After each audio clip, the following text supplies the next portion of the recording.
A thunderstorm tears open the sky above Savannah, Georgia, the same morning Emily Hart unwraps a gift left mysteriously on her doorstep.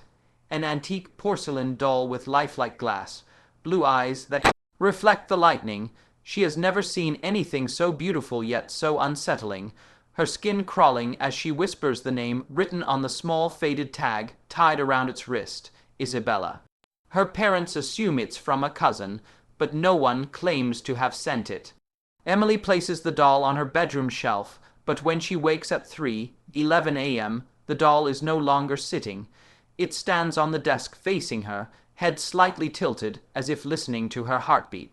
The floorboards creak at night, doors open without wind, and she swears she hears faint giggles echoing down the hallway. Emily tries to convince herself it's imagination, but the next day Isabella appears at the dining table dressed in a new lace dress Emily certainly never owned. The doll's hands now rest in a pose like someone mid-motion, as if captured while walking. Emily locks her room, heart pounding, yet every morning Isabella is closer, smiling wider. Something small moves in the shadows, something alive, something watching. Emily soon discovers she is not alone in the house even when every door is locked. Late at night, she hears soft tapping like tiny feet across hardwood floors, and whispers flutter through her mind, whispers that call her name with an innocent, childlike tone.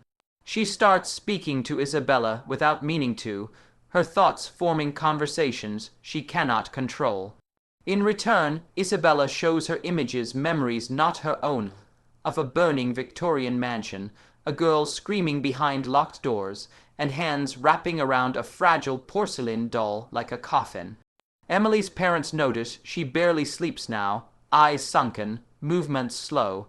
They explain it away as stress from school, but Emily knows something else is happening.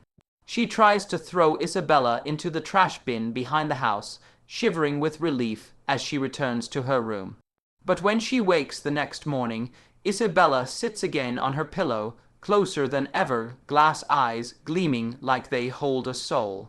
Her younger brother Adam screams one night, insisting he saw the doll walking, footsteps clicking like ceramic against wood.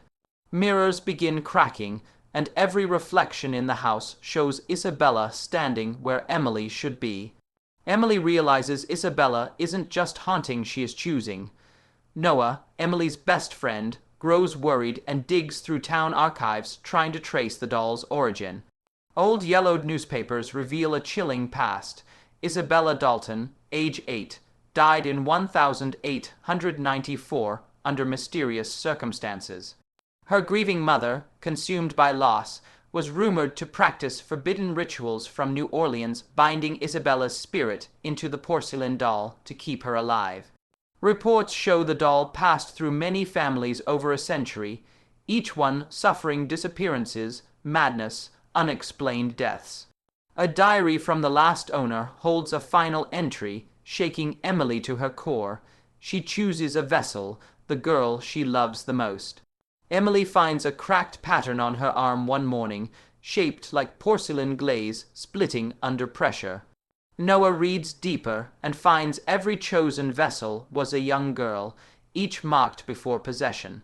Emily feels Isabella inside her mind like a second heartbeat, whispering, promising eternal friendship. Emily starts losing time, hours disappearing with no memory. Noah begs her to destroy the doll, but Isabella warns through Emily's own voice that breaking her would break Emily too. The bond is forming, the curse is waking. Adam vanishes on a cold, rainy night, his bedsheets shredded like something with claws raked across them. Emily finds small, wet footprints trailing from his room to hers, stopping at her bed where Isabella sits upright, porcelain fingers stained red with something far too real to be paint. Emily's screams fill the house, but her parents refuse to believe Isabella could move. Police search for Adam, calling it a kidnapping, and warn Emily about creating stories out of trauma. Emily knows the truth. Isabella took him to a place between life and death, a shadow world where lost children wander forever. Noah agrees to help her, and together they sneak into the abandoned Dalton house where Isabella once lived. Dust dances in stale air, and the walls are carved with dozens of names of missing children. Something small scurries behind torn curtains, and lullabies echo through empty corridors like wind through bones. In the attic, Emily and Noah find a wooden cradle with rotted blankets and an empty dress folded neatly inside. A child's voice whispers, "Stay and play." A cold hand brushes Emily's neck. They are not alone. Adam's faint voice cries her name, begging from somewhere they cannot see. Emily returns home broken, desperate, her arm cracking deeper like porcelain splitting under force. Isabella appears to her now not just as a doll, but as a ghostly child with pale cracked skin, one eyeglass, one human, half dead, half living. Emily begs for Adam's return, promising anything. Isabella says she only wants what she never received in life: love, a family, forever. She tells Emily she has chosen to become her vessel, to give her life again. Emily pretends to agree, holding Isabella close like a mother holds a child, then in a burst of terror tries smashing the doll against the wall. But Isabella does not shatter, she laughs like bells breaking.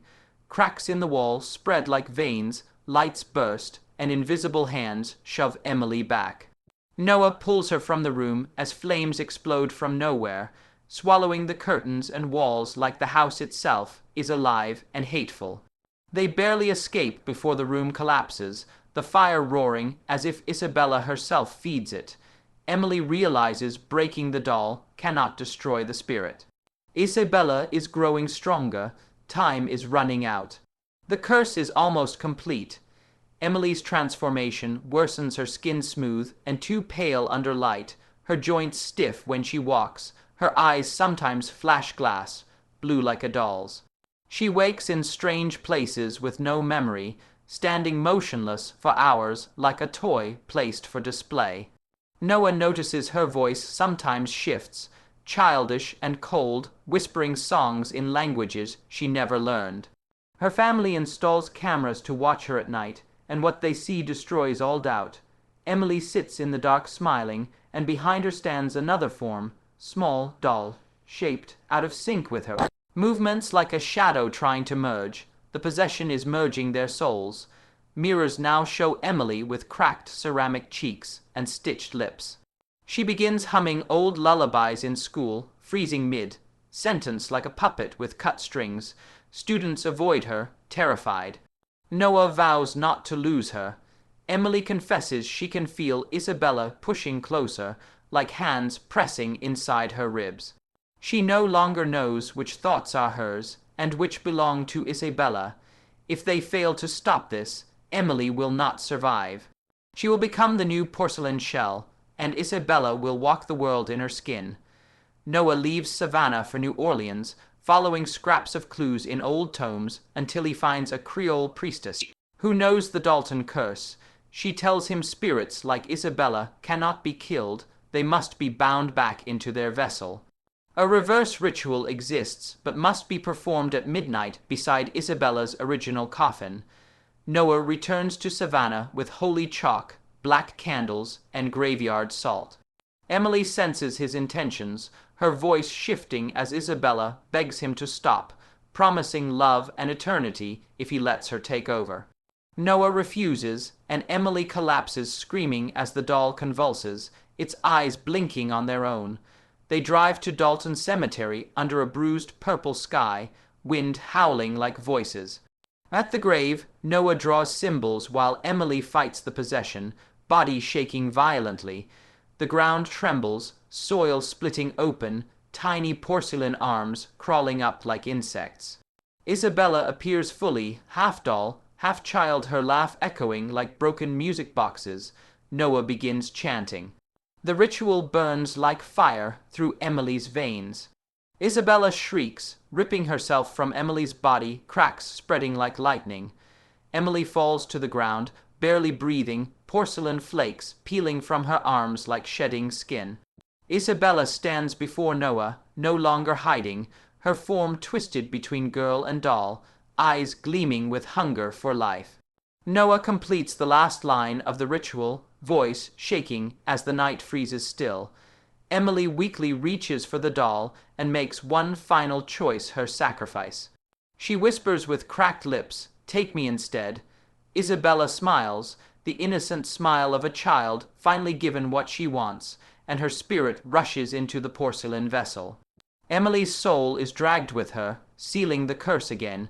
Adam stumbles out of the darkness alive, freed as Isabella retreats. Noah buries the doll deep beneath the cemetery oak, tears soaking the soil as he says goodbye. He leaves Savannah, carrying Emily only in memory.